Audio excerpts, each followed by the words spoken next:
ਹਾਜ਼ਰੀ ਜੀ ਇੱਕ ਵਾਰ ਫਿਰ ਤੋਂ ਪ੍ਰੋਗਰਾਮ ਪ੍ਰਾਈਮ ਡਿਸਕਸ਼ਨ ਦੇ ਵਿੱਚ ਪ੍ਰਾਈਮ ਏਸ਼ੀਆ ਟੀਵੀ ਤੇ ਮੈਂ ਹਾਂ ਗੁਰਪ੍ਰੀਤ ਸੰਧਾਵਾਲੀਆ ਤੇ ਆਪ ਜੀ ਦਾ ਇੱਕ ਵਾਰ ਫਿਰ ਤੋਂ ਧੰਨਵਾਦ ਕਿ ਤੁਸੀਂ ਉਹ ਜਿਹੜਾ ਕੰਮ ਹੁਣ ਰੈਗੂਲਰ ਕਰ ਲਿਆ ਕਿਉਂਕਿ ਵੈਸੇ ਤਾਂ ਆਪਣੇ ਪਿੰਡਾਂ ਥਾਵਾਂ 'ਤੇ ਜਿਹੜਾ ਅੰਗੂਠਾ ਲਾਉਣ ਵਾਲਾ ਕੰਮ ਹੈ ਜਾਂ ਦੱਬਣ ਵਾਲਾ ਕੰਮ ਹੈ ਉਹਨੂੰ ਬੁਰਾ ਸਮਝਿਆ ਜਾਂਦਾ, ਪਰ ਇਹ ਸੋਸ਼ਲ ਮੀਡੀਆ 'ਤੇ ਅੰਗੂਠਾ ਦੱਬਣ ਨੂੰ ਚੰਗਾ ਸਮਝਦੇ ਆ। ਇਹ ਕਰਕੇ ਤੁਸੀਂ ਦੱਬਦੇ ਰਿਹਾ ਕਰੋ। ਅਤੇ ਅੱਜ ਵੀ ਗੱਲਾਂ ਬਾਤਾਂ ਜਿਹੜੀਆਂ ਜੀ, ਇੱਕ ਤਾਂ ਇਹ ਵੀ ਪਤਾ ਲੱਗਿਆ ਵੀ ਕਹਿੰਦੇ ਕੋਈ ਪੁਲ ਬੜਾ ਮਹਿੰਗਾ ਬਣਾਇਆ ਸੀ ਅਤੇ ਮਹੀਨਾ ਵੀ ਨਹੀਂ ਕੱਢਿਆ। ਉਹ ਕੀ ਕਹਾਣੀ ਆਪਾਂ ਸਮਝਾਂਗੇ। ਫਿਰ ਜਿਹੜਾ ਕੁਝ ਦਿਨ ਪਹਿਲਾਂ ਡੇਰੇ ਸਿਰਸੇ ਦਾ ਰੌਲਾ ਸੀਗਾ ਉਹ ਇੱਕ ਹੋਰ ਤਰੀਕੇ ਨਾਲ ਵਧਿਆ ਅਤੇ ਉਸੇ ਰੌਲੇ ਤੋਂ ਇੱਕ ਤੰਦ ਜਿਹੜੀ ਆ ਉਹ ਹੁਣ ਤਖ਼ਤ ਸ੍ਰੀ ਕੇਸਗੜ੍ਹ ਸਾਹਿਬ ਦੇ ਜਥੇਦਾਰ ਸਾਹਿਬ ਨੇ ਵੀ ਛੇੜੀ ਆ। ਉਹ ਕੀ ਗੱਲ ਆ ਉਹ ਵੀ ਆਪਾਂ ਸਮਝਾਂਗੇ। ਪੰਨੂ ਸਾਹਿਬ ਕੋਲੋਂ ਕੁਝ ਖਬਰਾਂ ਹੋਰ ਨੇ। ਸਭ ਤੋਂ ਪਹਿਲਾਂ ਆਪਾਂ ਸਵਾਗਤ ਕਰਦੇ ਹਾਂ ਪੰਨੂ ਸਾਹਿਬ, ਬਹੁਤ ਬਹੁਤ ਸਵਾਗਤ ਜੀ। ਸ਼ੁਕਰੀਆ। ਪੰਨੂ ਸਾਹਿਬ, ਮੈਨੂੰ ਇਹ ਗੱਲ ਸਮਝਾਓ ਕਿ ਵੀ ਮੈਂ ਇਹ ਤਾਂ ਸੁਣਿਆ ਸੀ ਵੀ ਚਲੋ 5 ਸਾਲ ਹੋ ਗਏ, 4 ਸਾਲ ਹੋ ਗਏ, ਜਾਂ ਚਲੋ ਸਾਲ ਕੁ ਤਾਂ ਕੱਢੇ, ਪਰ ਇਹ ਤਾਂ ਮਤਲਬ ਕਿਸੇ ਨੇ ਗਿਣ-ਮਿਥ ਕੇ ਬਣਾਇਆ ਲੱਗਦਾ ਵੀ ਪੁਲ ਬਹੁਤ ਮਹਿੰਗਾ ਬਣਾ ਕੇ ਦਿਆਂਗੇ ਅਤੇ 30 ਦਿਨ ਨਹੀਂ ਚੱਲੂਗਾ, 29ਵੇਂ ਦਿਨ ਆਪਾਂ ਸੁੱਟ ਦਿਆਂਗੇ। ਬਿਹਾਰ ਤੋਂ ਗੱਲ ਸਾਹਮਣੇ ਆਈ। ਇਹ ਕੀ ਕਹਾਣੀ ਹੈ? ਬਿਹਾਰ ਦੇ ਵਿੱਚ ਕਰਪਸ਼ਨ ਪਹਿਲਾਂ ਤੋਂ ਵੀ ਬਹੁਤ ਸੀ ਜੀ। ਕਾਂਗਰਸ ਦੇ ਰਾਜ ਵਿੱਚ ਜਦੋਂ ਜਗਨਨਾਥ ਮਿਸ਼ਰਾ ਮੁੱਖ ਮੰਤਰੀ ਹੁੰਦਾ ਸੀ ਉਦੋਂ ਵੀ ਜੀ। ਉਹ ਤਾਂ 1990 ਤੋਂ ਪਹਿਲਾਂ ਦੀਆਂ ਗੱਲਾਂ। ਫਿਰ ਲਾਲੂ ਪ੍ਰਸਾਦ ਦਾ ਰਾਜ ਚੱਲਦਾ ਰਿਹਾ, ਉਹਦੇ ਘਰਵਾਲੀ ਰਾਬੜੀ ਦੇਵੀ ਦਾ ਰਾਜ ਚੱਲਦਾ ਰਿਹਾ ਉਦੋਂ ਵੀ ਜੀ। ਉਹਦੇ ਬਾਅਦ ਰਾਜ ਆ ਗਿਆ ਨਿਤੀਸ਼ ਕੁਮਾਰ ਦਾ। ਅੰਗਰੇਜ਼ੀ ਦਾ ਇੱਕ ਲਫ਼ਜ਼ ਹੁੰਦਾ ਐਡਮਿਨਿਸਟ੍ਰੇਸ਼ਨ, ਜਿਹਨੂੰ ਹਿੰਦੀ 'ਚ ਕਹਿੰਦੇ ਆ ਸ਼ਾਸਨ ਜੀ। ਅਤੇ ਜਿਹੜੀ ਗੁੱਡ ਐਡਮਿਨਿਸਟ੍ਰੇਸ਼ਨ ਉਹਨੂੰ ਹਿੰਦੀ 'ਚ ਕਹਿੰਦੇ ਆ ਸੁਸ਼ਾਸਨ ਜੀ। ਨਿਤੀਸ਼ ਕੁਮਾਰ ਉਹ ਬੰਦਾ ਜਿਹਨੂੰ ਸਾਰੇ ਦੇਸ਼ ਦੇ ਵਿੱਚ ਇਹ ਕਹਿ ਕੇ ਪ੍ਰਚਾਰਿਆ ਜਾਂਦਾ ਕਿ ਨਿਤੀਸ਼ ਕੁਮਾਰ ਨਹੀਂ, ਇਹ ਸੁਸ਼ਾਸਨ ਬਾਬੂ ਆ, ਜੀ। ਯਾਨੀ ਗੁੱਡ ਐਡਮਿਨਿਸਟ੍ਰੇਸ਼ਨ ਦਾ ਸਿੰਬਲ ਹੈ। ਜੀ। ਹਾਲਾਂਕਿ ਸੱਚਾਈ ਇਹ ਆ ਕਿ ਉਹਦੇ ਰਾਜ 'ਚ ਬਹੁਤ ਵੱਡੇ ਵੱਡੇ ਘੁਟਾਲੇ ਹੋਏ। ਬੀਜੇਪੀ ਨਾਲ ਸਾਂਝੀ ਸਰਕਾਰ ਦੇ ਵਿੱਚ ਲੋਕਾਂ ਨੂੰ ਪ੍ਰਾਈਮ ਲੈਂਡ ਦੇ ਉੱਤੇ ਪਲਾਟ ਇਸ ਤਰ੍ਹਾਂ ਅਲਾਟ ਕੀਤੇ ਗਏ ਆਪਣੇ ਬੰਦਿਆਂ ਨੂੰ ਜੀ। ਕਿ ਕਰੋੜਾਂ ਦੇ ਗੱਫੇ ਕੌਡੀਆਂ ਦੇ ਭਾਅ ਦੇ ਦਿੱਤੇ ਸੀ। ਜੀ। ਉੱਥੇ ਸਭ ਕੁਝ ਚੱਲਦਾ। ਜਿਹੜਾ ਮੁਜ਼ੱਫਰਪੁਰ ਦੇ ਵਿੱਚ ਹੋਇਆ ਸੀ ਇੱਕ ਨਾਰੀ ਨਿਕੇਤਨ ਦਾ ਕੇਸ, ਜਿਹਦੇ ਵਿੱਚ ਇਹਦੀ ਮੰਤਰੀ ਨੂੰ ਅਸਤੀਫਾ ਦੇਣਾ ਪਿਆ ਜੀ। ਕਿਉਂਕਿ ਮੰਤਰੀ ਦਾ ਪਤੀ ਉੱਥੋਂ ਲੜਕੀਆਂ ਨੂੰ ਬਾਹਰ ਭੇਜਦਾ ਰਿਹਾ ਸੀ। ਉਹ ਮਾਮਲਾ ਵੀ ਤਾਂ ਸਾਰਿਆਂ ਨੂੰ ਪਤਾ। ਜੀ। ਹੁਣ ਇਹ ਹੋਇਆ ਕਿ ਪਿਛਲੇ ਮਹੀਨੇ ਇੱਕ ਦਰਿਆ ਦੇ ਪੁਲ ਦਾ ਉਦਘਾਟਨ ਕੀਤਾ ਗਿਆ। 3-4 ਸਾਲ ਪੁਲ ਨੂੰ ਬਣਦਿਆਂ ਲੱਗੇ ਸੀ। 264 ਕਰੋੜ ਰੁਪਏ ਪੁਲ ਦੇ ਉੱਤੇ ਖਰਚ ਆਏ ਸੀ। ਕੀ ਬਾਤ। ਜਿਹੜੇ 264 ਕਰੋੜ ਰੁਪਏ ਦੇ ਨਾਲ ਪੁਲ ਬਣਾਇਆ ਗਿਆ ਔਰ ਸੁਸ਼ਾਸਨ ਬਾਬੂ ਨਿਤੀਸ਼ ਕੁਮਾਰ ਦੀ ਸਰਕਾਰ ਨੇ ਬਣਾਇਆ, ਜਿਹਦੇ 'ਚ ਬੀਜੇਪੀ ਸ਼ਾਮਲ ਹੈ, ਉਹ ਪੁਲ ਬਣਨ ਤੋਂ ਉਦਘਾਟਨ ਹੋਣ ਤੋਂ ਮਹੀਨਾ ਪੂਰਾ ਨਹੀਂ ਕੀਤਾ, 29ਵੇਂ ਦਿਨ ਡਿੱਗ ਪਿਆ। ਜੀ। ਔਰ ਅੱਜ ਸਾਰੇ ਦੇਸ਼ 'ਚ ਰੌਲਾ ਪਿਆ ਫਿਰਦਾ ਕਿ 264 ਕਰੋੜ ਰੁਪਏ ਉਹ ਕਿੱਥੇ ਗਏ। ਬਿਲਕੁਲ ਸਹੀ। ਇੱਕ ਉਹ ਬੜੇ ਚਰਦਾਨਾ ਚੁਟਕਲਾ ਚੱਲਦਾ ਨੈੱਟ 'ਤੇ ਜੀ। ਜੀ। ਕਿ ਇੱਕ ਵਾਰੀ ਇੱਕ ਭਾਰਤ ਦਾ ਮੰਤਰੀ ਪੁਲਾਂ ਦੇ ਉਸਾਰੀ ਵਾਲਾ, ਇੱਕ ਇੰਗਲੈਂਡ ਦਾ ਅਤੇ ਇੱਕ ਰੂਸ ਦਾ ਮਿਲ ਪਿਆ। ਜੀ। ਅਤੇ ਇੰਗਲੈਂਡ ਵਾਲੇ ਦੇ ਘਰ ਬੈਠੇ ਸੀ ਅਤੇ ਇਹਨਾਂ ਦੂਸਰਿਆਂ ਤੋਂ ਉਹਨੇ ਆਖਿਆ ਬੰਗਲਾ ਤੇ ਤੇਰਾ ਸੋਹਣਾ। ਕਹਿੰਦਾ ਸਵੇਰੇ ਦੱਸੂਗਾ। ਲੈ ਗਿਆ ਦਰਿਆ ਦੇ ਪੁਲ 'ਤੇ ਜਾ ਕੇ, ਕਹਿੰਦਾ ਆਹ ਜਿਹੜਾ ਦਰਿਆ ਦੇ ਉੱਤੇ ਪੁਲ ਬਣਿਆ ਨਾ, ਜੀ। ਇੱਥੇ ਬਹੁਤੀ ਕਰਪਸ਼ਨ ਤਾਂ ਹੈ ਨਹੀਂ, ਪਰ ਇਹ 'ਚੋਂ ਥੋੜ੍ਹਾ ਕੱਢ ਕੇ ਮੇਰੇ ਬੰਗਲੇ ਜੋਗਾ ਕੰਮ ਹੋ ਗਿਆ। ਜੀ। ਮੁੜ ਕੇ ਅਗਲੀ ਮੀਟਿੰਗ ਰੂਸ ਵਿੱਚ ਰੱਖ ਲਈ। ਉਹਨਾਂ ਜਾ ਕੇ ਵੇਖਿਆ ਕਿ ਇੰਗਲੈਂਡ ਵਾਲੇ ਨਾਲ ਦੁੱਗਣਾ ਬੰਗਲਾ ਸੀ। ਜੀ। ਉਹਨਾਂ ਆਖਿਆ ਏਡਾ ਵੱਡਾ ਕਿੱਦਾਂ ਬਣ ਗਿਆ। ਕਹਿੰਦਾ ਸਵੇਰੇ ਦੱਸੂ। ਉਹਨੇ ਜਾ ਕੇ ਪੁਲ ਵਿਖਾਇਆ, ਰੱਦੀ ਜਿਹਾ ਪੁਲ ਬਣਿਆ ਸੀ। ਜੀ। ਉਸ ਪੁਲ ਦੇ ਕੋਲ ਖਲੋ ਕੇ ਉਹ ਕਹਿੰਦੇ ਬੜਾ ਮਾੜਾ ਬਣਿਆ। ਕਹਿੰਦਾ ਜੇ ਚੰਗਾ ਬਣਦਾ ਤਾਂ ਤੁਹਾਡੇ ਨਾਲ ਦੁੱਗਣਾ ਬੰਗਲਾ ਕਿੱਦਾਂ ਬਣਨਾ ਸੀ। ਬਿਲਕੁਲ ਸਹੀ। ਫਿਰ ਭਾਰਤ ਵਿੱਚ ਆ ਗਿਆ। ਇੱਥੋਂ ਦੇ ਮੰਤਰੀ ਨੂੰ ਪੁੱਛਿਆ ਗਿਆ, ਇਹਦਾ ਬੰਗਲਾ ਉਹਨਾਂ ਦੋਵਾਂ ਨਾਲੋਂ ਵੱਡਾ। ਇਹਨੂੰ ਪੁੱਛਿਆ ਗਿਆ, ਕਹਿੰਦਾ ਸਵੇਰੇ ਵਿਖਾਊਂ। ਜੀ। ਜਾ ਕੇ ਕਹਿੰਦਾ ਆਹ ਰਾਹ ਦੀ ਸੇਧ 'ਚ ਵੇਖੋ, ਸਾਹਮਣੇ ਅਗਲੇ ਪਾਸੇ ਦਰਿਆ ਦਿਸਦਾ। ਕਿਹਾ ਹੋ। ਕਹਿੰਦੇ ਦਰਿਆ ਦੇ ਉੱਤੇ ਪੁਲ ਬਣਿਆ ਦਿਸਦਾ। ਕਹਿੰਦੇ ਪੁਲ ਤੇ ਹੈ ਨਹੀਂ। ਉਹ ਕਹਿੰਦਾ ਜੇ ਪੁਲ ਬਣ ਜਾਂਦਾ ਮੇਰਾ ਬੰਗਲਾ ਕਿੱਥੋਂ ਬਣਨਾ ਸੀ। ਉਹ ਸਾਰਾ ਮਾਲ ਮੇਰੇ ਘਰ ਲੱਗ ਗਿਆ। ਕਹਿੰਦਾ ਇੱਦਾਂ ਕੰਮ ਚੱਲਦਾ। ਹੁਣ ਨਿਤੀਸ਼ ਕੁਮਾਰ ਦਾ ਪੁਲ ਜਿਹੜਾ ਬਣਿਆ, ਜੀ, ਉਹਦੀ ਸਰਕਾਰ ਨੇ ਕਿੱਦਾਂ ਬਣਾਇਆ। 264 ਕਰੋੜ ਰੁਪਈਆ ਬਹੁਤ ਵੱਡਾ ਹੁੰਦਾ। ਬਿਲਕੁਲ ਸਹੀ। ਔਰ 29 ਦਿਨ ਕੱਢ ਕੇ ਤੇ ਟੁੱਟ ਗਿਆ। 30ਵਾਂ ਦਿਨ ਨਹੀਂ ਪੂਰਾ ਕੀਤਾ। ਅਗਲੇ ਮਹੀਨੇ ਦੀ ਉਹ ਤਰੀਕ ਨਹੀਂ ਆਉਣ ਦਿੱਤੀ ਉਦਘਾਟਨ ਵਾਲੀ। ਬਿਲਕੁਲ ਸਹੀ। ਇਹ ਤੋਂ ਵੱਧ ਕਰਪਸ਼ਨ ਦੀ ਕੋਈ ਹੱਦ ਹੋ ਸਕਦੀ ਹੈ?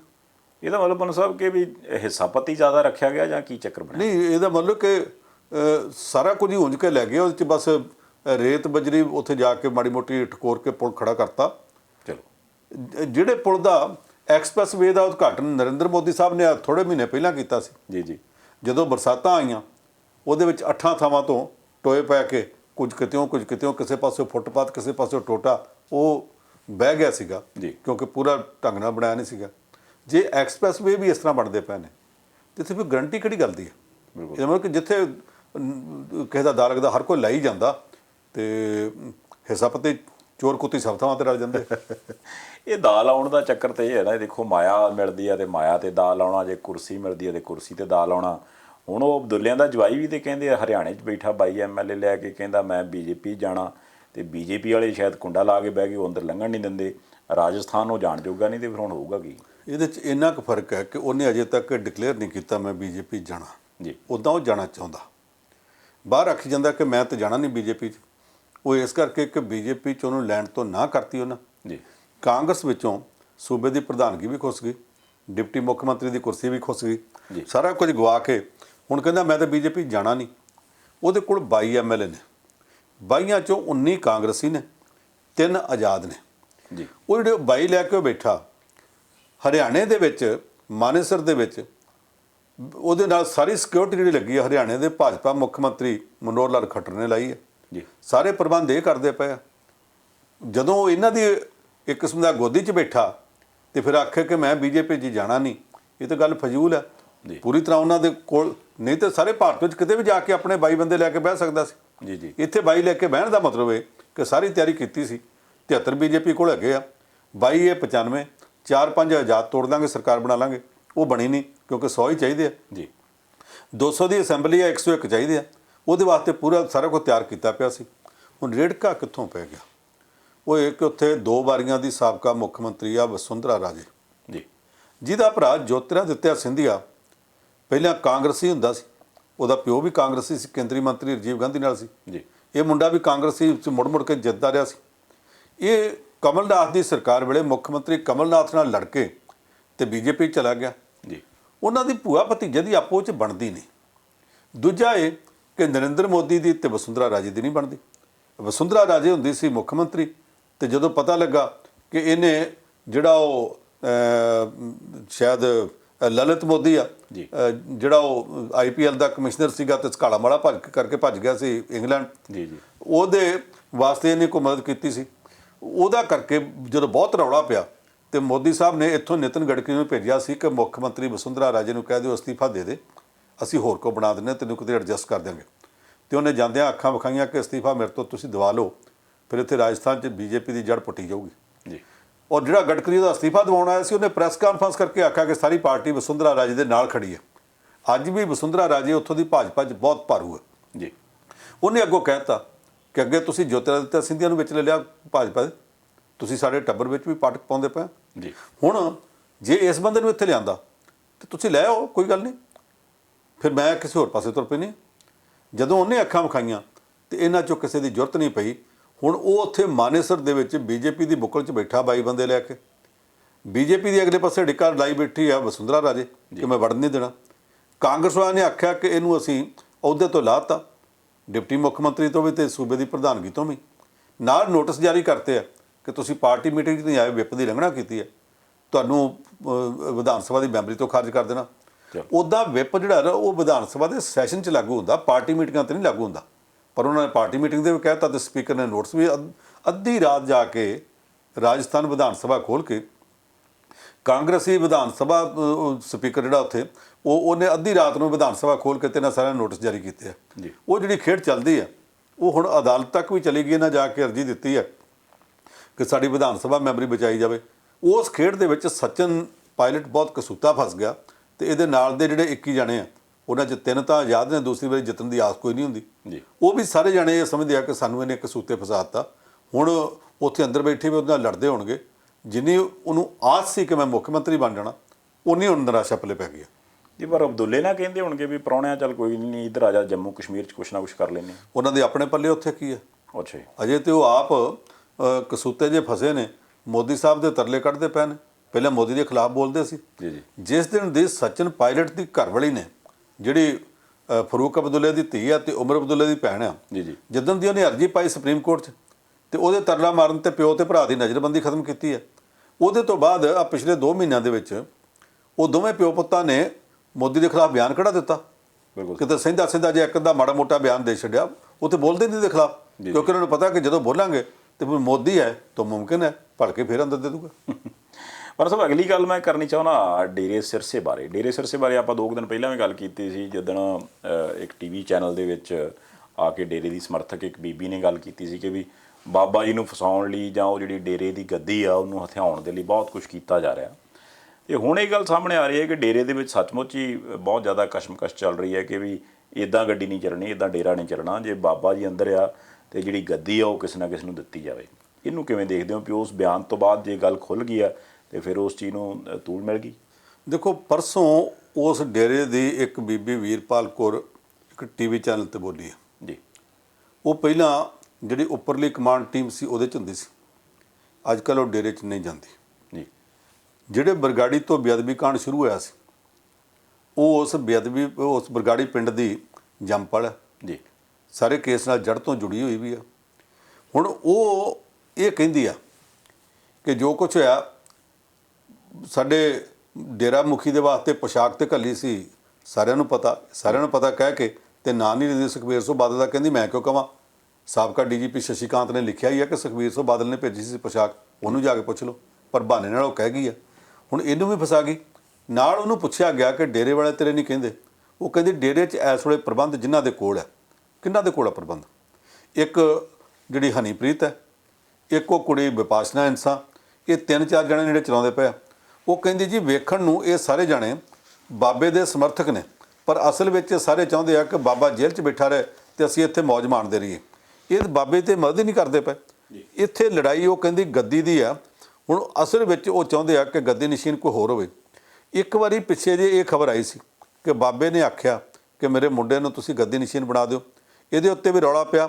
ਅੰਦਰੋਂ ਕਾਫੀ ਹੱਦ ਤੱਕ ਖਿੱਚੋਤਾਣ ਹੋਈ ਔਰ ਉਸ ਖਿੱਚੋਤਾਣ 'ਚ ਇਹ ਵੀ ਆਖਿਆ ਗਿਆ ਕਿ ਜਿਹੜੀ ਬਾਬੇ ਦੀ ਮਾਂ ਹੈ ਯਾਨੀ ਮੁੰਡੇ ਦੀ ਦਾਦੀ, ਉਹ ਚਾਹੁੰਦੀ ਆ ਕਿ ਮੇਰੇ ਪੋਤਰੇ ਨੂੰ ਗੱਦੀ ਨਸ਼ੀਨ ਉਹਨਾਂ ਚਿਰ ਤੱਕ ਬਣਾ ਦਿੱਤਾ ਜਾਵੇ ਜਿੰਨਾ ਚਿਰ ਤੱਕ ਇਹ ਸਮੱਸਿਆ ਹੈਗੀ ਆ ਕਿ ਗੁਰਮੀਤ ਰਾਮ ਰਹੀਮ ਰੋਹਤਕ ਦੀ ਸੁਨਾਰੀਆ ਜੇਲ੍ਹ 'ਚ ਬੈਠਾ, ਉਹਨਾਂ ਚਿਰ ਤੱਕ ਉਹਦੇ ਮੁੰਡੇ ਨੂੰ ਬਣਾ ਦਿੱਤਾ ਜਾਵੇ। ਉਦੋਂ ਵੀ ਇਹ ਗੱਲ ਇਸ ਕਰਕੇ ਸਿਰੇ ਨਹੀਂ ਸੀ ਚੜ੍ਹੀ ਕਿਉਂਕਿ ਇਹ ਜਿਹੜੀ ਅੰਦਰ ਖਿੱਚੋਤਾਣ ਹੈ ਉਹਦੇ 'ਚ ਉਹ ਡੇਰੇ ਵਾਲੇ ਇਸ ਵੇਲੇ ਸਮਝਦੇ ਆ ਕਿ ਜੇ ਬਾਬਾ ਵਾਪਸ ਆ ਗਿਆ ਜਾਂ ਬਾਬੇ ਦਾ ਮੁੰਡਾ ਵਾਪਸ ਆ ਗਿਆ ਤੇ ਜਿਹੜਾ ਸਾਮਰਾਜ ਇਸ ਵੇਲੇ ਅਸੀਂ ਚਲਾਉਂਦੇ ਉਹ ਨਹੀਂ ਚੱਲਣਾ।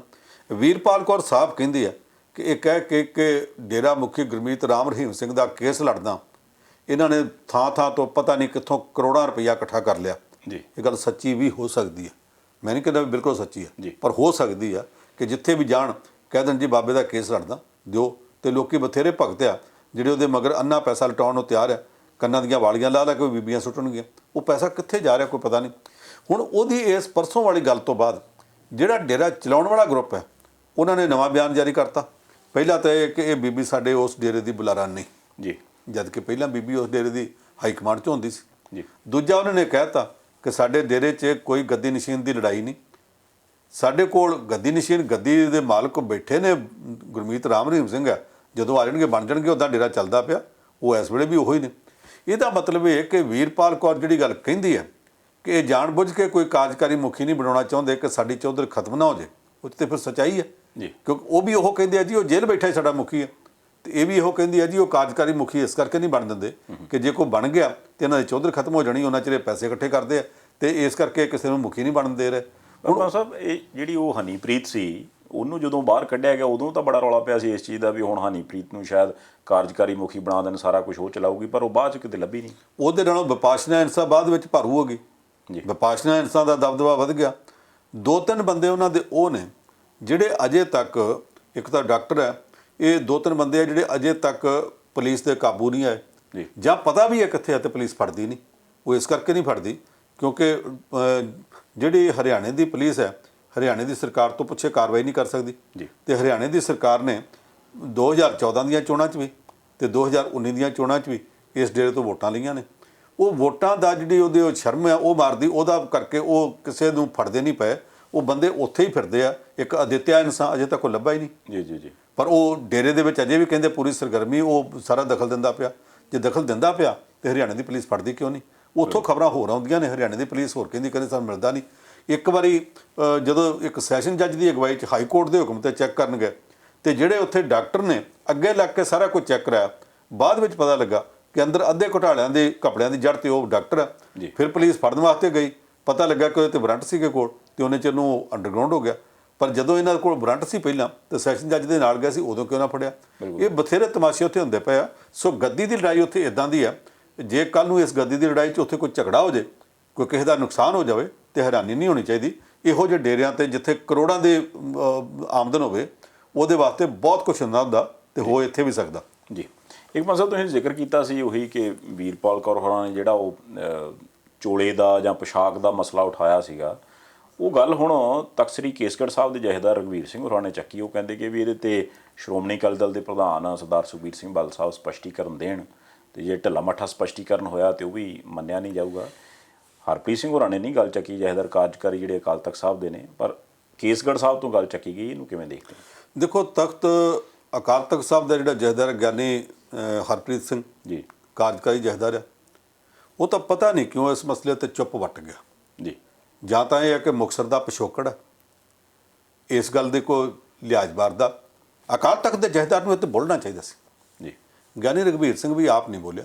ਜੀ, ਤਖ਼ਤ ਕੇਸਗੜ੍ਹ ਸਾਹਿਬ ਦਾ ਜਥੇਦਾਰ, ਉਹਨੂੰ ਮੁੜ ਕੇ ਜਦੋਂ ਸਵਾਲ ਪੁੱਛਿਆ ਗਿਆ, ਫਿਰ ਉਹਨੇ ਆਖਿਆ, ਮੈਂ ਸਮਝਦਾ ਕਿ ਅਕਾਲੀ ਦਲ ਦੇ ਪ੍ਰਧਾਨ ਨੂੰ ਸੁਖਬੀਰ ਸਿੰਘ ਬਾਦਲ ਨੂੰ ਇਹਦੇ ਉੱਤੇ ਸਪਸ਼ਟੀਕਰਨ ਦੇਣਾ ਚਾਹੀਦਾ। ਜੀ, ਤੇ ਜੇ ਸਪਸ਼ਟੀਕਰਨ ਤੋਂ ਬਾਅਦ ਵੀ ਇਹ ਮਸਲਾ ਠੋਸ ਜਾਪੇ, ਇਸ ਗੱਲ ਵਿੱਚ ਕੋਈ ਸੱਚਾਈ ਲੱਭੇ ਕਿ ਪੋਸ਼ਾਕ ਉਸੇ ਨੇ ਭੇਜੀ ਆ, ਤੇ ਫਿਰ ਉਹਦੇ ਖਿਲਾਫ ਕਾਰਵਾਈ ਕੀਤੀ ਜਾ ਸਕਦੀ ਹੈ। ਪਰ ਤਖ਼ਤ ਕੇਸਗੜ੍ਹ ਸਾਹਿਬ ਦੇ ਜਥੇਦਾਰ ਗਿਆਨੀ ਰਘਬੀਰ ਸਿੰਘ ਨੇ ਵੀ ਇਹਨੇ ਬਚ ਕੇ ਇਹਨੇ ਚੋਣਵੇਂ, ਇਹਨੇ ਗੁੰਦਵੇਂ ਲਫ਼ਜ਼ ਵਰਤੇ ਆ ਤਾਂ ਕਿ ਕੱਲ੍ਹ ਨੂੰ ਇਹਦੇ ਵਿੱਚੋਂ ਨਿਕਲਿਆ ਵੀ ਜਾ ਸਕੇ। ਜੀ। ਪਰ ਇਹ ਦੋ ਹੀ ਥੋੜ੍ਹੇ ਆ, ਬਾਕੀ ਦੇ 3 ਤਖ਼ਤਾਂ ਦੇ ਜਥੇਦਾਰ ਅਜੇ ਤੱਕ ਕਿਉਂ ਨਹੀਂ ਬੋਲੇ? ਜੀ, ਕੀ ਮੂੰਹ ਖਾਂਦਾ ਅੱਖਾਂ ਸ਼ਰਮਾਉਂਦੀਆਂ ਨੇ? ਕਿਸੇ ਗੱਲ ਦੀ ਕਾਣੋ ਆ? ਦਰਬਾਰ ਸਾਹਿਬ ਦਾ ਹੈੱਡ ਗ੍ਰੰਥੀ ਸ੍ਰੀ ਹਰਿਮੰਦਰ ਸਾਹਿਬ ਦਾ ਜੀ, ਹਮੇਸ਼ਾ 5 ਸਿੰਘ ਸਾਹਿਬਾਨ ਦੀ ਮੀਟਿੰਗ ਵਿੱਚ ਉਹਨੂੰ ਬਿਠਾਇਆ ਜਾਂਦਾ, ਉਹ ਹੈੱਡ ਗ੍ਰੰਥੀ ਹੁਣ ਤੱਕ ਕਿਉਂ ਨਹੀਂ ਬੋਲਿਆ? ਇਹ ਬਾਕੀ ਸਾਰੇ ਜਣੇ ਹੁਣ ਤੱਕ ਬੋਲਦੇ ਕਿਉਂ ਨਹੀਂ? ਜੀ, ਐਡਾ ਵੱਡਾ ਮਸਲਾ ਹੋ ਗਿਆ ਵੇ। ਕੱਲ੍ਹ ਸੁਖਦੇਵ ਸਿੰਘ ਢੀਂਡਸਾ ਨੂੰ ਪੁੱਛਿਆ ਗਿਆ ਕਿ ਉਹ ਜੀ ਪੋਸ਼ਾਕ ਦਿੱਤੀ ਸੀ ਉਹਨੂੰ ਡੇਰਾ ਮੁਖੀ ਨੂੰ ਸੁਖਬੀਰ ਸਿੰਘ ਬਾਦਲ ਨੇ, ਉਹਨੇ ਕਿਹਾ ਦਿੱਤੀ ਹੈ, ਇਹ ਸੁਖਬੀਰ ਸਿੰਘ ਦਾ ਨਿੱਜੀ ਫੈਸਲਾ, ਅਕਾਲੀ ਦਲ ਦਾ ਉਸ ਵਕਤ ਅਸੀਂ ਵੀ ਵਿਰਸਾ, ਸਾਡਾ ਕੋਈ ਫੈਸਲਾ ਨਹੀਂ, ਸਾਡੇ ਨਾਲ ਕੋਈ ਗੱਲ ਨਹੀਂ ਹੋਈ। ਇਹਦਾ ਮਤਲਬ ਇਹ ਆ ਕਿ ਅੰਦਰ ਅਕਾਲੀ ਦਲ ਦੇ ਵਿੱਚ ਵੀ ਇਸ ਮੁੱਦੇ ਦੇ ਉੱਤੇ ਹੁਣ 3 ਦਿਨ ਹੋ ਗਏ ਆ, ਅਕਾਲੀ ਦਲ ਦਾ ਕੋਈ ਇੱਕ ਵੀ ਲੀਡਰ ਤੇ ਬੋਲਦਾ ਕਿਉਂ ਨਹੀਂ ਪਿਆ? ਜੀ, ਹੋਰ ਗੱਲਾਂ ਤੇ ਬੋਲਦੇ ਨੇ, ਨਿੱਕੀਆਂ ਗੱਲਾਂ ਤੇ ਵੀ ਬੋਲਦੇ, ਵੱਡੀਆਂ ਤੇ ਵੀ ਬੋਲਦੇ। ਜੀ, ਇਹ ਜਦੋਂ ਬਾਕੀ ਸਭ ਗੱਲਾਂ ਤੇ ਬੋਲਦੇ, ਇਸ ਮੁੱਦੇ ਤੇ ਕੋਈ ਕਿਉਂ ਨਹੀਂ ਬੋਲ ਰਿਹਾ? ਉਹ ਬੀਬੀ ਆਈ ਹੈ ਦਿੱਲੀ ਤੋਂ, ਉਹ ਇੱਥੇ ਆ ਕੇ ਬਾਕੀ ਮਾਮਲਿਆਂ ਦੇ ਉੱਤੇ ਕਾਟਾ ਬਾਟਾ ਕਰ ਗਈ ਕਿ ਆ ਨਹੀਂ ਕੀਤਾ ਤੇ ਆ ਵਾ। ਉਹ ਇਹ ਵੀ ਕਹਿ ਗਈ ਆ ਕਿ ਮੇਰੀ ਜਿਹੜੀ ਫੂਡ ਪ੍ਰੋਸੈਸਿੰਗ ਮਿਨਿਸਟਰੀ ਉਹਦੇ ਫਲਾਣੇ ਪਲਾਂਟ ਹੈ, ਆ ਲੱਗਣਗੇ, ਕਿਸਾਨਾਂ ਦਾ ਬਹੁਤ ਫਾਇਦਾ ਹੋਊ। ਸਰਕਾਰ ਦੇ ਖਿਲਾਫ ਵੀ ਬੋਲ ਗਈ ਹੈ। ਪਰ ਜਿਹੜਾ ਆਪਣੇ ਪਤੀ ਦੇ ਉੱਤੇ ਦੋਸ਼ ਲੱਗਾ, ਜੀ, ਉਹਦੇ ਬਾਰੇ ਬੋਲੀ ਨਹੀਂ। ਜੀ, ਜੀ, ਇਹ ਗੱਲਾਂ ਦੱਸਦੀਆਂ ਨੇ ਕਿ ਕਿਤੇ ਨਾ ਕਿਤੇ ਦਾਲ 'ਚ ਕੁਝ ਕਾਲਾ, ਜਾਂ ਇਹ ਆ ਕਿ ਕਾਲੇ ਦਾ ਸਾਨੂੰ ਭੁਲੇਖਾ ਦਾਲ ਹੀ ਕਾਲੀ ਕੀਤੀ ਪਈ ਹੈ। ਕੁਝ ਗੜਬੜ ਇਹੋ ਜਿਹੀ ਆ ਜਿਹਦਾ ਕਰਕੇ ਇਹ ਸਾਰੇ ਬੋਲਦੇ ਨਹੀਂ ਪਏ। ਜੀ, ਅਕਸਰ ਕਿੰਨੇ ਦਿਨ ਚੁੱਪ ਰਹਿਣਗੇ? ਜੀ, ਇਹ ਮੁੱਦਾ ਇਸ ਤਰ੍ਹਾਂ ਦਾ ਭੜਕ ਚੁੱਕਾ ਬਿਲਕੁਲ ਕਿ ਹੁਣ ਇਹਨਾਂ ਨੂੰ ਚੁੱਪ ਤੋੜਨੀ ਪੈਣੀ ਆ। ਔਰ ਇਹ ਚੁੱਪ ਕੱਲਾ ਇਹਨਾਂ ਨੂੰ ਨਹੀਂ, ਤਖ਼ਤਾਂ ਦੇ ਜਥੇਦਾਰਾਂ ਨੂੰ ਇਹ ਚੁੱਪ ਤੋੜਨੀ ਪੈਣੀ ਆ, ਨਹੀਂ ਤੇ ਗਲੀ ਕੱਲ੍ਹ ਨੂੰ ਲੋਕੀ ਇਹਨਾਂ ਤੋਂ ਮਸਲੇ ਪੁੱਛਣਗੇ, ਸਵਾਲ ਪੁੱਛਣਗੇ। ਆਖਿਰਕਾਰ ਜਾਣਾ ਤੇ ਸਿੱਖ ਸੰਗਤ ਵਿੱਚ ਹੈ। ਪਹਿਲਾ ਜਿਹੜਾ ਜਥੇਦਾਰ ਸੀ ਅਕਾਲ ਤਖ਼ਤ ਸਾਹਿਬ ਦਾ ਗਿਆਨੀ ਗੁਰਬਚਨ ਸਿੰਘ, ਇਹ ਯਾਦ ਹੈ ਸਾਰਿਆਂ ਨੂੰ ਕਿ ਨਹੀਂ? ਉਹਦੇ ਪੁਤਲੇ ਬਣਾ ਕੇ ਅੰਮ੍ਰਿਤਸਰ ਪਰਿਕਰਮਾ 'ਚ ਘਸੀਟੇ ਗਏ, ਜੀ, ਜੀ, ਬਾਹਰ ਲਿਆ ਕੇ ਕੁੱਟ ਕੇ ਉਹਨਾਂ ਨੂੰ ਅੱਗ ਲਾਈ ਗਈ। ਮੰਜੀ ਸਾਹਿਬ ਦੇ ਵਿੱਚ ਉੱਥੇ ਅਖੰਡ ਪਾਠ ਦਾ ਭੋਗ ਪੈ ਰਿਹਾ ਸੀ, ਉੱਥੇ ਗਿਆ ਤੇ ਲੋਕਾਂ ਨੇ ਪਿੱਛੋਂ ਜਿਹੜੇ ਲੀਫਲੈਟ ਸੀ ਉਹਨਾਂ ਦੀਆਂ ਪੁੜੀਆਂ ਬਣਾ ਕੇ ਉਹਦੇ ਉੱਤੇ ਮਾਰੀਆਂ। ਜੀ, ਫਿਰ ਉੱਥੋਂ ਚੱਲਦੇ ਕੀਰਤਨ ਦੇ ਵਿੱਚੋਂ ਉੱਠ ਕੇ ਆ ਗਿਆ, ਬੋਲਣ ਦੀ ਹਿੰਮਤ ਨਹੀਂ ਸੀ ਪਈ। ਤੇ ਜੇ ਕੱਲ੍ਹ ਨੂੰ ਬਾਕੀ ਤਖ਼ਤਾਂ ਦੇ ਜਥੇਦਾਰ ਜਿਹੜੇ ਆ ਇਹ ਚੁੱਪ ਹੀ ਰਹਿਣਗੇ ਤੇ ਲੋਕ ਕਿੰਨਾ ਚਿਰ ਤੱਕ ਬਰਦਾਸ਼ਤ ਕਰਨਗੇ? ਇਹਨਾਂ ਨੂੰ ਚੁੱਪ ਤੋੜਨੀ ਚਾਹੀਦੀ ਹੈ, ਚੁੱਪ ਨਹੀਂ ਤੋੜ ਰਹੇ। ਗਿਆਨੀ ਰਘਬੀਰ ਸਿੰਘ ਨੇ ਚੁੱਪ ਤੋੜੀ, ਭਾਵੇਂ ਥੋੜੀ ਤੋੜੀ ਹੈ, ਪਰ ਕੋਈ ਜ਼ਰੂਰਤ ਕੀਤੀ, ਬਾਕੀਆਂ ਨੂੰ ਵੀ ਚੁੱਪ ਤੋੜਨੀ ਚਾਹੀਦੀ। ਪਰ ਸਾਹਿਬ ਇੱਕ ਅਕਾਲੀ ਦਲ ਨੇ ਜਿਹੜਾ ਮਸਲਾ ਚੁੱਕਿਆ, ਭਾਜਪਾ ਵੀ ਚਲੋ ਨਾਲ ਹੈ, ਉਹ ਕਹਿੰਦੇ ਕਿ ਵੀ ਜਿਹੜਾ ਕਰੋਨਾ ਦੌਰ ਦੇ ਦੌਰਾਨ ਰਾਸ਼ਨ ਵੰਡਿਆ ਗਿਆ, ਜਿਹੜਾ ਸਰਕਾਰੀ ਰਾਸ਼ਨ ਆਇਆ, ਉਹ ਸ਼ਾਇਦ ਖੁਰਦ-ਬੁਰਦ ਕਰ ਲਿਆ ਗਿਆ, ਉਹ ਗਬਨ ਕਰ ਲਿਆ ਗਿਆ। ਉਹ ਫਿਰ ਕੀ ਕਹਾਣੀ ਆ? ਦੇਖੋ, ਇਹ ਤਾਂ ਦੋਸ਼ ਜਿਹਦੀ ਵੀ ਸਰਕਾਰ ਚੱਲਦੀ ਹੋਵੇ ਉੱਤੇ ਲੱਗਦੇ ਹੁੰਦੇ ਆ ਜੀ, ਔਰ ਬਹੁਤੀ ਵਾਰੀ ਇਹ ਦੋਸ਼ ਸੱਚੇ ਵੀ ਹੁੰਦੇ ਆ। ਜੀ, ਇਹ ਨਹੀਂ ਕਿ ਸਿਰਫ ਝੂਠੇ ਹੁੰਦੇ। ਅਕਾਲੀ ਭਾਜਪਾ ਸਰਕਾਰ ਵੇਲੇ ਕੀ ਨਹੀਂ ਹੁੰਦਾ ਰਿਹਾ। ਹੁਣ ਵਾਲੀ ਸਰਕਾਰ 'ਚ ਕੁਝ ਥਾਵਾਂ ਤੇ ਦੋਸ਼ ਲੱਗੇ, ਜੀ, ਉਹਦੀ ਪੜਤਾਲ ਵੀ ਚੱਲਦੀ ਪਈ ਹੈ। ਇਸ ਵੇਲੇ ਮਸਲਾ ਉੱਠ ਪਿਆ ਜਲੰਧਰ ਦਾ। ਇੱਥੋਂ ਦੇ ਇੱਕ MLA ਦੇ ਦੋਸ਼ ਲੱਗਦਾ ਕਿ ਰਾਸ਼ਨ ਆਇਆ ਤੇ ਇੱਕ ਹੋਟਲ 'ਚ ਰੱਖਿਆ, ਫੜਿਆ ਗਿਆ। ਉਹ ਕਹਿੰਦਾ ਫੜਿਆ ਕੀ ਗਿਆ, ਮੈਂ ਤਾਂ ਆਪ ਉੱਥੇ ਰਖਾਇਆ ਸੀ। ਜੀ, ਹੋਟਲ ਕੋਈ ਗੋਦਾਮ ਨਹੀਂ ਹੁੰਦਾ, ਇਹਨੇ ਰਖਾਉਣਾ ਸੀ ਕਿਸੇ ਗੋਦਾਮ ਵਿੱਚ ਰਖਵਾ ਦਿੰਦਾ ਔਰ ਨੋਟੀਫਾਈ ਕਰਦਾ ਕਿ ਇੰਨਾ ਰਾਸ਼ਨ ਆਇਆ ਸੀ ਤੇ ਵੰਡਣ ਤੋਂ ਪਹਿਲਾਂ ਫਲਾਣੇ ਥਾਂ ਤੇ ਰੱਖਿਆ ਗਿਆ। ਕੋਈ ਹੋਰ ਸਰਕਾਰੀ ਬਿਲਡਿੰਗ ਜਿਹੜੀ ਸੀ ਉਹ ਵਰਤ ਲੈਂਦਾ, ਜੀ, ਕੋਈ ਪ੍ਰਾਈਵੇਟ ਗੋਦਾਮ ਵਰਤ ਲੈਂਦਾ। ਇੱਕ ਹੋਟਲ ਤੇ ਆਏ ਗਏ ਮੁਸਾਫਰਾਂ ਦੇ ਰਹਿਣ ਵਾਸਤੇ, ਜਾਂ ਉੱਥੇ ਰੈਸਟੋਰੈਂਟ ਤੇ ਪੱਬ ਹੁੰਦਾ ਜਿਹਦੇ ਲੋਕੀ ਸ਼ਰਾਬ ਵੀ ਪੀਂਦੇ ਤੇ ਖਾਣਾ ਵੀ ਖਾਂਦੇ, ਇਸ ਕੰਮ ਲਈ ਹੁੰਦਾ। ਜੀ। ਹੋਟਲ ਨੂੰ ਗੋਦਾਮ ਕਿੱਦਾਂ ਬਣਾ ਲਿਆ, ਉੱਥੇ ਕਿੱਦਾਂ ਰੱਖਤਾ, ਉਹਦਾ ਕਰਕੇ ਰੌਲਾ ਤੇ ਦੂਸਰਿਆਂ ਨੇ ਪਾਇਆ, ਜੀ। ਭਾਜਪਾ ਵਾਲਿਆਂ ਨੇ ਪਾਇਆ।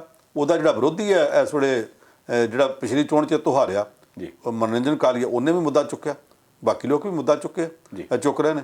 ਇਹਦੇ ਉੱਤੇ ਸਰਕਾਰ ਨੂੰ ਆਪਣੇ ਐਮਐਲਏ ਤੋਂ ਸਫਾਈ ਮੰਗਣੀ ਚਾਹੀਦੀ ਹੈ ਕਿ ਕਹਾਣੀ ਕੀ ਹੋਈ ਆ, ਸਾਰੀ ਗੱਲ ਉੱਥੇ ਲਿਆਉਣੀ ਚਾਹੀਦੀ ਹੈ ਖੋਲ੍ਹ ਕੇ। ਜੀ। ਇਕਬਾਲ ਸਾਹਿਬ, ਜਾਂਦੇ ਜਾਂਦੇ ਆਪਾਂ ਗੱਲ ਕਰੀਏ ਕਿ ਇਹ ਜਿਹੜਾ ਬਹੁਤ ਵੱਡਾ ਇਸ ਵਕਤ ਸਾਈਬਰ ਅਟੈਕ ਹੋਇਆ ਤੇ ਦੁਨੀਆ ਦੀਆਂ ਵੱਡੀਆਂ ਵੱਡੀਆਂ ਸ਼ਖਸੀਅਤਾਂ, ਬਰਾਕ ਓਬਾਮਾ, ਬਿਲ ਗੇਟਸ ਤੱਕ ਦੇ ਜਿਹੜੇ ਅਕਾਊਂਟ ਹੈਕ ਹੋਏ ਆ, ਇਹਨੂੰ ਕਿਵੇਂ ਦੇਖਦੇ ਆ? ਦੇਖੋ, ਬਿਲ ਗੇਟਸ ਦੁਨੀਆ ਦਾ ਸਭ ਤੋਂ ਵੱਡਾ ਪੂੰਜੀਪਤੀ ਜੀ। ਔਰ ਇੰਟਰਨੈਟ ਦੀ ਦੁਨੀਆ 'ਚ ਪਹਿਲੀ ਧੁੰਮ ਵੀ ਉਸੇ ਨੇ ਮਨਾਈ ਸੀ, ਜੀ। ਮਚਾਈ ਸੀ ਸਾਫਟਵੇਅਰ 'ਚ। ਅਮਰੀਕਾ ਦਾ ਸਾਬਕਾ ਰਾਸ਼ਟਰਪਤੀ ਬਰਾਕ ਓਬਾਮਾ, ਜੀ। ਇਸ ਵੇਲੇ ਉਹਦੀ ਪਾਰਟੀ ਵੱਲੋਂ ਜਿਹੜਾ ਰਾਸ਼ਟਰਪਤੀ ਲਈ ਉਮੀਦਵਾਰ ਹੈ ਜੋ ਬਿਡਨ। ਜੀ। ਇਹਦੇ ਤੋਂ ਇਲਾਵਾ ਬਹੁਤ ਵੱਡਾ ਕਾਰੋਬਾਰੀ ਦੁਨੀਆ ਦਾ ਉੱਪਰਲੇ ਪੰਜਾਂ 'ਚੋਂ ਇੱਕ ਵਾਰਨ ਬਾਫੇ, ਜੀ। ਜੈਫ ਬੇਜ਼ੋਸ। ਇਹ ਸਾਰੇ ਲੋਕ ਜਿਹੜੇ ਨੇ, ਇਹਨਾਂ ਦੇ ਟਵਿੱਟਰ ਅਕਾਊਂਟ ਅੱਜ ਅਚਾਨਕ ਹੈਕ ਹੋਏ। ਜੀ। ਤੇ ਹੈਕ ਹੋਏ ਕੁਝ ਮਿੰਟਾਂ ਲਈ। ਉਹਨਾਂ ਸਾਰਿਆਂ ਦੇ ਉੱਤੇ ਇੱਕ ਬਿਟਕੋਇਨ ਦਾ ਅਕਾਊਂਟ ਨੰਬਰ ਦਿੱਤਾ ਗਿਆ, ਜੀ। ਤੇ ਉੱਤੇ ਸਾਰਿਆਂ ਦੇ ਉੱਤੇ ਲਾਈਨ ਇੱਕੋ ਹੀ ਆ। ਮੈਂ ਵਾਅਦਾ ਕਰਦਾ ਕਿ ਮੇਰੇ ਐਸ ਹੇਠਾਂ ਦੇ ਉੱਤੇ ਅਕਾਊਂਟ ਦੇ ਉੱਤੇ ਜਿਹੜਾ $1000 ਪਾਊਗਾ ਉਹਨੂੰ ਦੁੱਗਣੇ ਕਰਕੇ ਮੈਂ ਦੇਵਾਂਗਾ, ਜੀ। ਜਿਹੜਾ 2000 ਪਾਊਗਾ ਦੁੱਗਣੇ ਕਰਕੇ ਦਊਂਗਾ। ਜਦੋਂ ਬਿਲ ਗੇਟਸ ਵੱਲੋਂ ਇਹ ਮੈਸੇਜ ਆਵੇ ਟਵਿੱਟਰ ਤੇ ਪਤਾ ਨਹੀਂ ਲੱਖਾਂ ਹੀ ਲੋਕਾਂ ਨੇ ਪਾਤੇ ਹੋਣੇ। ਜੀ। ਉਹਨਾਂ ਨੇ ਮੈਸੇਜ ਪਾ ਕੇ ਥੋੜੇ ਚਿਰ ਬਾਅਦ ਉਹ ਡਿਲੀਟ ਕਰਤਾ। ਜੀ। ਫਿਰ ਜੋ ਬਿਡਨ ਦੇ ਪਾਤਾ, ਫਿਰ ਵਾਰਨ ਬਾਫੇ ਦੇ ਪਾਤਾ, ਔਰ ਜਿਹੜਾ ਇਸਰਾਈਲ ਦਾ ਪ੍ਰਧਾਨ ਮੰਤਰੀ ਬੈਂਜਾਮਿਨ ਨੇਤਨਯਾਹੂ ਉਹਦੇ ਪਾਤਾ। ਔਰ ਸਾਰਿਆਂ 'ਤੇ ਮੈਸੇਜ ਇੱਕੋ ਹੀ ਆ, ਅਕਾਊਂਟ ਨੰਬਰ ਵੀ ਇੱਕੋ ਹੀ ਆ ਕਿ ਬਿਟਕੋਇਨ ਕਰੰਸੀ ਦੇ ਵਿੱਚ ਇੰਨੇ ਪੈਸੇ ਉਹਦੇ 'ਚ ਫਟਾਫਟ ਟ੍ਰਾਂਸਫਰ ਕਰ ਦਿਓ, ਜਿੰਨੇ ਤੁਸੀਂ ਕਰੋਗੇ ਉਹ ਡਬਲ ਕਰਕੇ ਦੇ ਦਾਂਗੇ। ਜੀ। ਘੱਟੋ ਘੱਟ 4 ਜਿਹੜੇ ਆ ਵਰਲਡ ਲੈਵਲ ਦੇ ਕਲਾਕਾਰ ਨੇ, ਫਿਲਮਾਂ ਨਾਲ ਜੁੜੇ ਹੋਏ, ਉਹਨਾਂ ਦੇ ਅਕਾਊਂਟ ਇਸ ਕੰਮ ਵਾਸਤੇ ਵਰਤੇ ਗਏ। ਜੀ। ਔਰ ਸਾਰਿਆਂ ਦੇ ਉੱਤੇ ਉਹ ਮੈਸੇਜ ਪਾਉਂਦੇ ਆ, ਜਿਹਨੇ ਲੋਕਾਂ ਪੜ੍ਹ ਲਿਆ ਸੋ ਪੜ੍ਹ ਲਿਆ, ਫਸ ਗਏ ਸੋ ਫਸ ਗਏ, ਥੋੜੇ ਚਿਰ ਬਾਅਦ ਉਹ ਮੈਸੇਜ ਡਿਲੀਟ ਕਰ ਦਿੰਦੇ ਆ। ਮੈਸੇਜ ਸਾਰਿਆਂ ਦੇ ਉੱਤੇ ਇੱਕੋ ਜਾ ਰਿਹਾ। ਜੀ। ਹੁਣ ਟਵਿੱਟਰ ਕੰਪਨੀ ਨੇ ਆਖਿਆ ਜੀ ਜਿੱਡਾ ਵੱਡਾ ਅਟੈਕ ਹੋਇਆ, ਅਸੀਂ ਇਹ ਤੋਂ ਸ਼ਰਮਿੰਦੇ ਹਾਂ, ਅਸੀਂ ਇਹਨੂੰ ਲੱਭਣ ਦਾ ਯਤਨ ਕਰ ਰਹੇ ਹਾਂ, ਜੋ ਵੀ ਆ ਅਸੀਂ ਇਹਨੂੰ ਅੱਗੇ ਤੋਂ ਇਹ ਗਰੰਟੀ ਕਰਾਂਗੇ ਕਿ ਨਾ ਹੋਵੇ। ਜੀ। ਪਰ ਜਿਹੜੇ ਹੈਕਰਸ ਨੇ ਉਹ ਹਮੇਸ਼ਾ ਹੀ ਇਹੋ ਜਿਹਾ ਕੰਮ ਕਰਦੇ। ਉਹ ਹਿੰਦੀ 'ਚ ਹੁੰਦਾ ਦੁਸ਼ਮਣ ਬਾਤ ਕਰੇ ਅਨਹੋਣੀ, ਉਹ ਹਰ ਵਾਰੀ ਇਹੋ ਜਿਹੀ ਗੱਲ ਕਰਦੇ ਜਿਹੜੇ ਕਿਸੇ ਨੇ ਸੋਚੀ ਨਾ ਹੋਵੇ। ਅੱਜ ਸਵੇਰ ਤੋਂ ਲੈ ਕੇ ਹੁਣ ਤੱਕ ਕਰੋੜਾਂ ਨਹੀਂ ਸ਼ਾਇਦ ਅਰਬਾਂ ਰੁਪਈਆ ਉਹਦੇ 'ਚੋਂ ਕਮਾ ਗਏ। ਰੁਪਈਏ ਨਹੀਂ, ਅਰਬਾਂ ਡਾਲਰ ਕਮਾ ਗਏ ਹੋ ਸਕਦੇ ਆ, ਜਿਹੜੇ ਲੋਕਾਂ ਨੇ ਫਟਾਫਟ ਉਹਦੇ ਟ੍ਰਾਂਸਫਰ ਕਰ ਦਿੱਤੇ। ਚਲੋ, ਮੇਰੇ ਖਿਆਲ ਨਾਲ ਜੇ ਦੁਨੀਆ 'ਚ ਸਾਰਾ ਕੁਝ ਹੋਇਆ ਤੇ ਭਾਰਤ ਵਾਲਿਆਂ ਨੂੰ ਕੁੰਡੀਆਂ ਚੈੱਕ ਕਰ ਲੈਣੀਆਂ ਚਾਹੀਦੀਆਂ, ਕਿਉਂਕਿ ਡਿਜੀਟਾਈਜੇਸ਼ਨ ਦੇ ਵੀ ਬੜੀ ਕਰਨ ਡਿਆ। ਨਾ, ਭਾਰਤ ਵਾਲੇ ਵੀ ਕਈ ਹੋਣਗੇ। ਹਾਂ, ਇੱਥੇ ਡਿਜੀਟਾਈਜੇਸ਼ਨ ਦਾ ਜ਼ਿਆਦਾ ਬੁਖਾਰ ਚੜਿਆ, ਜੀ। ਉਹ ਕੱਲ ਨੂੰ ਘਾਟੇ ਬੰਦਾ ਵੀ ਸਾਬਤ ਹੋ ਸਕਦਾ। ਬਿਲਕੁਲ ਸਹੀ। ਪਨ ਸਾਹਿਬ, ਸਮਾਂ ਕੱਢਿਆ, ਬਹੁਤ ਧੰਨਵਾਦ ਜੀ। ਤੇ ਇਸ ਦੇ ਨਾਲ ਹੀ ਫਿਰ ਇਸ ਪ੍ਰੋਗਰਾਮ ਨੂੰ ਆਪਾਂ ਇੱਥੇ ਸਮਾਪਤ ਕਰਦੇ ਹਾਂ ਜੀ। ਤੁਸੀਂ ਉਹ ਗੂਠੇ ਵਾਲਾ ਕੰਮ ਵੀ ਦੱਬੀ ਜਾਣਾ ਨਾਲ ਦੀ ਨਾਲ, ਤੇ ਪ੍ਰੋਗਰਾਮ ਨੂੰ ਵੀ ਪਿਆਰ ਕਰਦੇ ਰਹਿਣਾ। ਹੁਣ ਦਿਓ ਇਜਾਜ਼ਤ ਗੁਰਪ੍ਰੀਤ ਸੰਧਾਵਾਲੀਆ ਨੂੰ। ਦੇਖਦੇ ਰਹਿਣਾ ਪ੍ਰਾਈਮ ਏਸ਼ੀਆ TV, ਤੁਹਾਡਾ ਆਪਣਾ, ਤੁਹਾਡੇ ਲਈ।